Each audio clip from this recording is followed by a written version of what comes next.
Hola, qué bueno que nos acompañan. Hoy vamos a meternos bastante a fondo en un tema financiero que es clave, cómo medimos el riesgo, sobre todo cuando las cosas se pueden poner feas. Así es. Vamos a usar como guía una presentación súper interesante del doctor Ambrosio Ramírez, de un congreso reciente de matemáticas.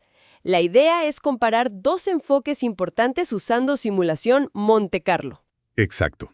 El objetivo es desglosar bien las diferencias entre el modelo, digamos, más clásico, que supone que la volatilidad del mercado es constante, El movimiento geométrico browniano, ese. ese mero, y compararlo con otro más sofisticado, el modelo de Heston, donde la volatilidad misma, pues, sube y baja, es estocástica. Queremos ver cuál nos da una imagen más realista de los riesgos, sobre todo los extremos. Claro, porque si algo hemos aprendido, quizá a la mala con las crisis, es que asumir estabilidad porque sí, pues puede ser peligroso, ¿no? Totalmente. Los modelos más simples a veces se quedan cortos. La realidad financiera, fíjate, es que la volatilidad no es un número fijo en piedra. Cambia. A veces, de forma muy drástica. Y eso se ve en los datos, ¿no? Sí, claro. Los rendimientos reales de los activos no suelen seguir esa curva normal perfecta del libro de texto. Muestran asimetría, o sea, no son simétricos, y tienen lo que llamamos colas pesadas. Colas pesadas. ¿Eso significa que los eventos muy malos son más comunes de lo que pensaríamos? Justo eso. Que las pérdidas extremas, o ganancias también, pero sobre todo las pérdidas, son más probables de lo que un modelo con supuestos muy simplificados te diría. Por eso necesitamos herramientas que puedan capturar esa posibilidad. De ahí es donde entra la simulación Monte Carlo, ¿cierto? Como una herramienta para explorar todos esos futuros posibles. Exactamente. Es una técnica, bueno, un conjunto de técnicas estadísticas que usan muestreo aleatorio masivo. Es como generar miles o millones de escenarios simulados basados en las reglas de un modelo para ver qué puede pasar. Como tiran un dado virtual millones de veces para entender bien las probabilidades. Ándale, algo así. Se basa en principios estadísticos fuertes, como la ley de los grandes números. Y bueno, para aplicarlo, necesitas generar números aleatorios que sigan ciertas distribuciones. Por ejemplo, el método Box-Muller que se mencionó es una forma de generar números con distribución normal, que son fundamentales en finanzas. Mencionaban también que antes esto era cosa de supercomputadoras, pero ahora, Ahora es mucho más accesible, sí, aunque, ojo, como decía la fuente, saber programar se ha vuelto esencial. sí, mencionaba Python específicamente por la demanda laboral. Totalmente de acuerdo. Es una habilidad clave hoy en día en finanzas cuantitativas. Pero bueno, volviendo al riesgo. Hay varios tipos, ¿no? Crédito, liquidez, operacional. Cierto. Pero hoy nos centramos en el de mercado, ¿verdad? Sí, el riesgo de mercado, que es básicamente la posibilidad de perder lana por cambios en los factores que mueven los mercados día a día. Tasas de interés, tipos de cambio, precios de acciones, materias primas, todo eso. Y para medir este riesgo, la métrica más famosa, yo creo, es el VAR, el valor en riesgo. ¿Qué nos dice exactamente? El VAR, o Value at Risk, intenta responder una pregunta muy concreta. ¿Cuál es la máxima pérdida que yo esperaría no superar en un horizonte de tiempo definido, digamos un día, y con un nivel de confianza alto, por ejemplo 99%, bajo condiciones normales de mercado? Ok, o sea, es como un umbral de pérdida máxima probable. Es un umbral, ¿sí? Te dice, mira, en 99 de cada 100 días, si las cosas siguen más o menos como siempre, no deberías perder más de esta cantidad X. Suena útil. Y sé que los bancos y reguladores lo usan muchísimo para calcular cuánto capital necesitan tener guardado, por ejemplo. Se usa un montón, sí, para reportes, para control interno, para gestión activa. Pero, como bien intuyes, tiene una limitación importante. ¿Cuál sería? Te dice hasta dónde no esperas perder con cierta confianza. Pero, ¿y si sí pierdes más? ¿Qué pasa en ese 1% de los peores días? El VAR no te dice nada sobre qué tan grande puede ser la pérdida una vez que cruzaste esa línea. Ah, claro. Te dice hasta aquí, pero no qué tan feo se pone si pasas de aquí. Precisamente. Y para eso, para entender la magnitud del desastre cuando sí ocurre, necesitamos otra medida. Ahí entra el CVAR. CVAR, valor en riesgo condicional. O también le llaman... Expected Shortfall, o déficit esperado. Es lo mismo. Ok, ¿y qué información extra nos da el CVAR? El CVAR responde a la pregunta, ok, ya que estamos en ese 1% o el porcentaje que sea, de los peores escenarios donde sí superé mi umbral de VAR, ¿cuál fue mi pérdida promedio en esos escenarios? O sea, no solo la probabilidad de que algo malo pase, sino cuánto duele en promedio cuando ya pasó. Exactamente. Te da una medida de la severidad esperada del golpe en la cola de la distribución más allá del VAR. Entiendo. Suena como información mucho más completa para gestionar el riesgo real. ¿Y lo es? De hecho, matemáticamente, el CVAR tiene propiedades que se consideran mejores que las del VAR. Se dice que es una medida de riesgo coherente. Coherente. ¿Qué significa eso en este contexto? Bueno, una propiedad clave es la subaditividad. Suena técnico, pero la idea es intuitiva y súper importante en finanzas. Dice que el riesgo de un portafolio diversificado no debería ser mayor que la suma de los riesgos de cada componente por separado. Claro, la diversificación debería reducir el riesgo, no aumentarlo. Exacto, esa es la base de la teoría de portafolios de Markowitz. Pues fíjate que el VAR, bajo ciertas condiciones, puede violar esta propiedad. Te puede decir que juntar dos cosas es más riesgoso que tenerlas separadas, lo cual va contra la intuición. El CVAR, en cambio, siempre cumple la subaditividad. Vaya, eso sí es una diferencia importante. Por eso muchos lo consideran superior entonces. Sí, por eso y porque te da información sobre la magnitud de las pérdidas extremas. Es una medida más robusta, digamos. Ok, entonces ya tenemos las dos medidas clave. VAR como umbral, CVAR como la pérdida promedio en la cola. Y vamos a usar Monte Carlo para estimarlas con dos modelos. Empecemos con el clásico, el MGB. Perfecto. El movimiento geométrico browniano, o MGB, es como el abuelito de los modelos de precios de activos.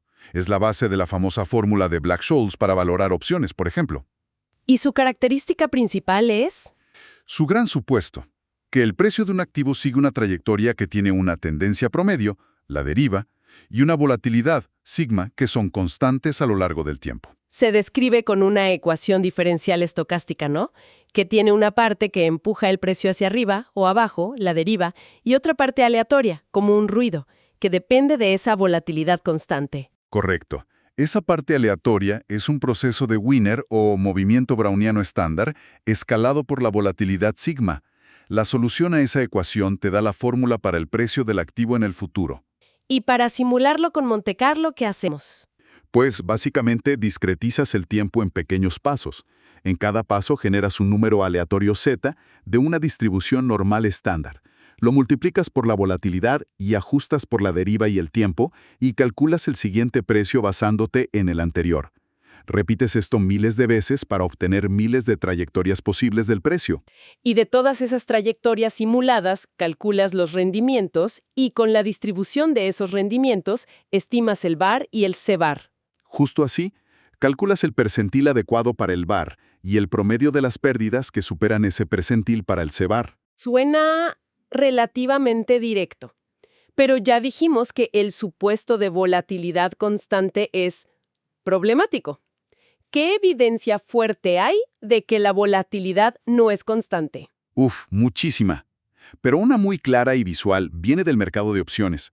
Es el fenómeno conocido como la sonrisa de volatilidad o a veces sesgo de volatilidad, volatility smile o smirk. ¿La sonrisa de volatilidad? Sí. Mira, si el modelo MGB fuera perfectamente cierto y la volatilidad fuera constante, entonces la volatilidad implícita... Espera, ¿qué es la volatilidad implícita? Buena pregunta. Es la volatilidad que, si la metes en la fórmula de Black-Scholes, que se basa en MGB, te da exactamente el precio al que se está negociando esa opción en el mercado real. Es como la volatilidad que el mercado cree que va a haber. Ok, la que hace que la teoría cuadre con la realidad del precio. Exacto. Entonces, si la volatilidad real fuera constante, esa volatilidad implícita debería ser la misma para todas las opciones sobre el mismo activo, sin importar su precio de ejercicio, qué tan dentro o fuera del dinero estén. Pero supongo que no es así. Para nada. Si graficas la volatilidad implícita contra el precio de ejercicio o una medida relacionada llamada Moneyness, KS, casi nunca obtienes una línea recta y plana. Lo que ves es una curva. A veces parece una sonrisa, más alta en los extremos, baja en el centro, a veces una especie de mueca o pendiente, smirk. ¿Y esa curva? ¿Qué nos dice? Nos grita que el mercado no cree que la volatilidad sea constante. El mercado asigna diferentes volatilidades implícitas a diferentes escenarios futuros, representados por los distintos precios de ejercicio. Eso contradice directamente el supuesto fundamental del MGB. Entendido. El propio mercado nos está diciendo, oye, la volatilidad se mueve, y se mueve de forma no trivial. Precisamente. Además de la sonrisa, hay otros fenómenos como el clustering de volatilidad, periodos de alta volatilidad seguidos de más alta volatilidad, y viceversa, que el MGB tampoco captura bien. Vale, entonces queda claro que necesitamos modelos que permitan que la volatilidad cambie, y esto nos lleva al segundo modelo que se analizó. Exacto. Al modelo de Heston.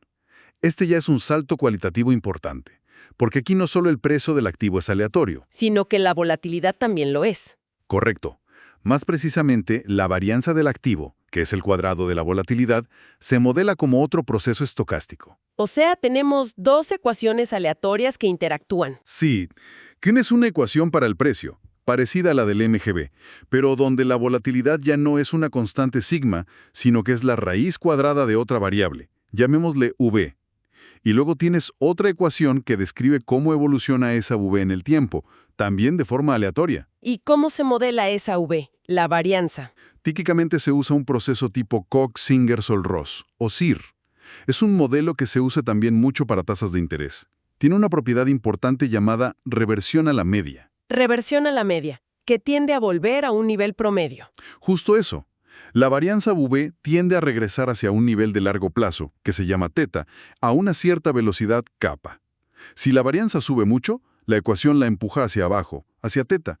Si baja mucho, la empuja hacia arriba. Tiene sentido. La volatilidad no explota ni desaparece para siempre, usualmente. Exacto. Y además, el modelo Heston introduce otro ingrediente crucial. Permite que haya una correlación entre el ruido aleatorio que afecta al precio y el ruido aleatorio que afecta a la varianza. Se representa con un parámetro ρ. Ah, ¿y por qué es importante esa correlación? Porque captura un hecho empírico muy observado en los mercados. A menudo, cuando los precios de las acciones caen bruscamente, la volatilidad tiende a subir. Eso implica una correlación negativa entre los cambios en el precio y los cambios en la volatilidad. Heston puede modelar eso si ρ es negativo. Vaya, eso sí suena mucho más realista que asumir independencia o volatilidad fija. Entonces, Heston tiene más parámetros que el MGB. Sí, tiene kappa, velocidad de reversión, teta, nivel de largo plazo de la varianza, sigma V, que es como la volatilidad de la propia volatilidad, que tanto brinca V, y ρ, la correlación. Y también vi que en la ecuación del precio se usa la tasa libre de riesgo, R, en lugar de la deriva mu del MGB. ¿Por qué ese cambio? Eso es por consistencia con la teoría de valoración de derivados bajo ausencia de arbitraje. Es el mismo cambio que se hace para derivar Black-Scholes. Se trabaja bajo una medida de probabilidad neutral al riesgo. Es un detalle técnico, pero teóricamente sólido. Ok. Ahora, simular Heston con Monte Carlo debe ser más complicado, ¿no? Tienes dos ecuaciones acopladas y aleatorias. Sí, es un poco más talacha. Tienes que discretizar ambas ecuaciones. Y necesitas generar pares de números aleatorios normales, Z1 y Z2, que estén correlacionados con esa ρ que definiste. ¿Y cómo generas números correlacionados? Una forma estándar es usar la descomposición de Cholesky de la matriz de correlación. Generas dos normales independientes y luego las transformas para que tengan la correlación deseada. Vale. Y luego, paso a paso, simulas S y B usando esos números aleatorios correlacionados. Exacto. Hay un detallito técnico con la ecuación de B. Como la volatilidad del precio es la raíz cuadrada de B, necesitas asegurarte de que B no se vuelva negativa en la simulación, porque la raíz de un negativo no está definida en los reales. ¿Y cómo se maneja eso? Hay varias técnicas. La presentación mencionó que usaron un método simple de truncamiento.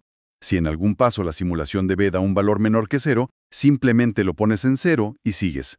Hay métodos más sofisticados, pero este es común por su simplicidad. Entendido. Entonces, simulas miles de trayectorias para S y B juntas.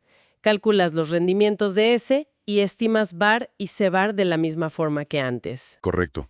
El punto es que la distribución de rendimientos que obtienes con Geston ya incorpora esa dinámica cambiante y correlacionada de la volatilidad. Perfecto. Llegamos al momento clave, la comparación. ¿Cómo enfrentamos al MGB, volatilidad fija, contra Geston, volatilidad cambiante, para que sea una pelea justa? Porque tienen parámetros distintos. Muy buena pregunta. Para que una comparación tenga sentido, sobre todo en un ejercicio como el de la presentación, necesitas ponerlos en una base comparable. La estrategia que usaron fue bastante directa. Fijaron la sigma constante del MGB para que fuera igual a la raíz cuadrada del valor inicial de la varianza en el modelo Geston. O sea, sigma igual a raíz de V0. Podrían haber hecho otra cosa, quizá igualar sigma a la raíz del promedio de largo plazo de la varianza de Geston. Sí, podrían haber usado raíz de teta, por ejemplo. Es otra opción. La elección afecta un poco los resultados, claro, pero la idea es buscar un punto de partida común. Pero aquí es donde entra una advertencia muy importante que hizo el ponente, y que creo que vale la pena recalcar. Fundamental, Sil. Hay que tener muy claro que esto es un ejercicio académico o ilustrativo. En la práctica real, si trabajas en un banco o un fondo, no vas a poner parámetros así nada más. ¿Qué harías entonces? Lo que harías es calibrar ambos modelos a los datos actuales del mercado. O sea, encontrarías los parámetros de MGD y los parámetros de Geston que mejor se ajusten a los precios de las opciones que ves hoy en el mercado, o a la historia reciente de los rendimientos. ¿Y al calibrarlos, los parámetros serían distintos? Muy probablemente sí. La calibración te daría el set de parámetros correcto para cada modelo según el mercado actual, y entonces sí podrías comparar sus predicciones de riesgo de manera más robusta. Pero para entender las diferencias inherentes a la estructura de los modelos, la comparación con parámetros igualados como se hizo es útil. Entendido. Es una comparación para ilustrar el efecto de modelar la volatilidad como estocástica versus constante, bajo una condición controlada. Entonces, bajo esa condición de sigma igual a raíz de B0, ¿qué se observó al comparar las curvas de VaR y CVaR? El resultado principal, el más llamativo, fue en las curvas de CVaR. La curva de CVaR generada por el modelo Geston quedó consistentemente por encima de la curva de CVaR del MGB, especialmente para niveles de confianza altos, o sea, en la cola más extrema.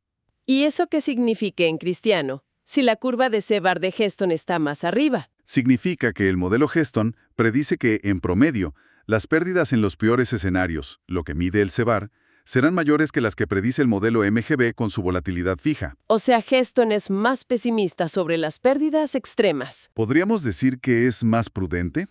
O quizá captura mejor el riesgo de cola. Al permitir que la volatilidad aumente justo cuando las cosas van mal, por esa correlación negativa que mencionamos, Geston anticipa golpes promedio más duros en los días realmente malos. Eso suena súper relevante para la regulación, ¿no? Que pide calcular estas cosas. Definitivamente. La regulación moderna, como Basilea a nivel internacional y aquí en México la Circular Única de Bancos, ya no solo pide el VaR, típicamente al 99%, sino que también exige calcular el CVaR, a menudo al 97.5%. ¿Y para qué usan esos números los bancos y los reguladores? Pues esos cálculos influyen directamente en la determinación de los requisitos de capital. Es decir, cuánto dinero tiene que tener reservado un banco para poder absorber pérdidas inesperadas. Aquí en México eso se refleja en el índice de capitalización, el famoso ICAP. Entonces, usar un modelo como Geston, que parece capturar mejor el riesgo de cola, ¿podría llevar a exigir más capital? Podría llevar a estimaciones de riesgo más altas y, por lo tanto, a requisitos de capital más conservadores o prudentes. Sí, es como tener una foto mensual del riesgo, y Geston daría una foto potencialmente más preocupante en los extremos. Y esto no es solo teoría académica. La presentación del Dr. Ramírez incluyó una anécdota personal muy fuerte sobre la crisis de 2008, ¿verdad? Sí, fue muy revelador. Contó su experiencia trabajando en la mesa de dinero de un banco durante esa época. Imagínate. Dijo que los modelos de riesgo que usaban, basados en supuestos más simples, simplemente tronaron. Tronaron. O sea, fallaron estrepitosamente. Tal cual. Las pérdidas reales que estaban viendo día tras día superaban por mucho el VaR que los modelos habían calculado. Hubo excesos de VaR diarios, uno tras otro. Mencionó específicamente el tipo de cambio peso-dólar, que se fue de 12 a 16 pesos o más, rapidísimo. Un movimiento brutal que los modelos no anticiparon en esa magnitud. ¡Qué estrés! ¿Y en el día a día qué hacían? ¿Cómo reaccionaban? Pues contó que era una comunicación constante con la alta dirección, explicando por qué los modelos estaban fallando, qué estaba pasando en el mercado, y sobre todo, tomando acciones rápidas para reducir la exposición al riesgo, vendiendo activos más riesgosos, moviéndose a posiciones más conservadoras. Fue una lección en vivo y a todo color sobre los límites de los modelos matemáticos frente a la realidad salvaje del mercado. Y eso me lleva a otro punto que también se tocó y me pareció crucial, que no todo es el modelo matemático en sí. Para nada. Fue un mensaje muy claro. No puedes ser un buen cuante o gestor de riesgos si solo sabes de matemáticas y programación, pero no entiendes nada de economía. Tienes que entender el contexto. Exacto. Tienes que estar al pendiente de los indicadores económicos clave. Cómo va el tipo de cambio, la inflación, qué está haciendo el Banco de México con las tasas de interés, como la TIE.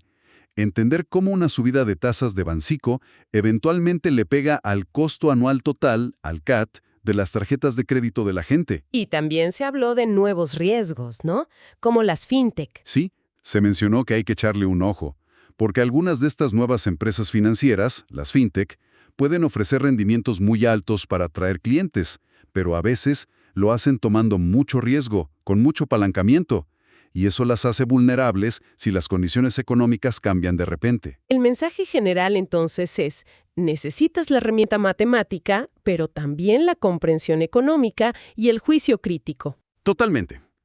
El llamado fue para los profesionales, actuarios, matemáticos, economistas, científicos de datos, a entender de verdad el corazón de los modelos que usan, sus supuestos, sus limitaciones, y a conectarlos siempre con la realidad económica, no aplicarlos como si fueran cajas negras mágicas. Muy bien, pues hagamos un resumen rápido para ir cerrando. Hemos explorado cómo se pueden comparar modelos para medir el riesgo financiero extremo usando la simulación Monte Carlo. Vimos el modelo clásico MGB con volatilidad fija. Y lo comparamos con el modelo de Heston, que permite que la volatilidad cambie y esté correlacionada con el precio. La conclusión clave de la comparación, bajo las condiciones controladas del estudio, fue que Heston tiende a predecir mayores pérdidas promedio en los escenarios de cola, medidos por el CBAR.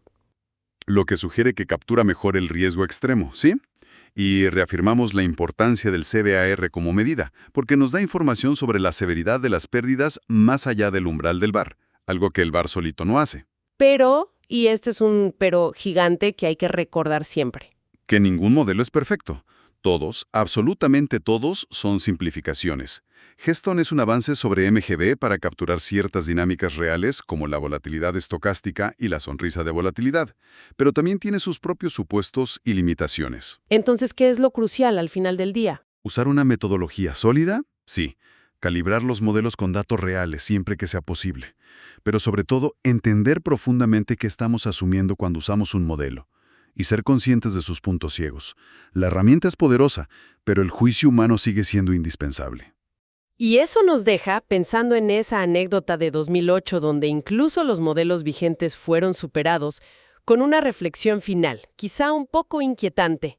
Si eventos así pueden desbordar nuestras herramientas, incluso las más sofisticadas, ¿qué tipo de riesgos profundos, a lo mejor sistémicos, o factores que ni siquiera sabemos bien cómo cuantificar, todavía no estamos incorporando adecuadamente en nuestros marcos? Esa es la pregunta del millón, ¿no? La que mantiene despiertos a muchos reguladores y gestores de riesgo por la noche. Exacto. ¿Qué necesitará incluir la próxima generación de modelos financieros para que estemos, si no inmunes, al menos mejor preparados para la próxima gran sorpresa, venga de donde venga? Una pregunta para seguir masticando. Muchísimas gracias por esta charla tan clara. Al contrario, gracias a ti. Un placer. Y gracias a quienes nos escucharon. Hasta la próxima.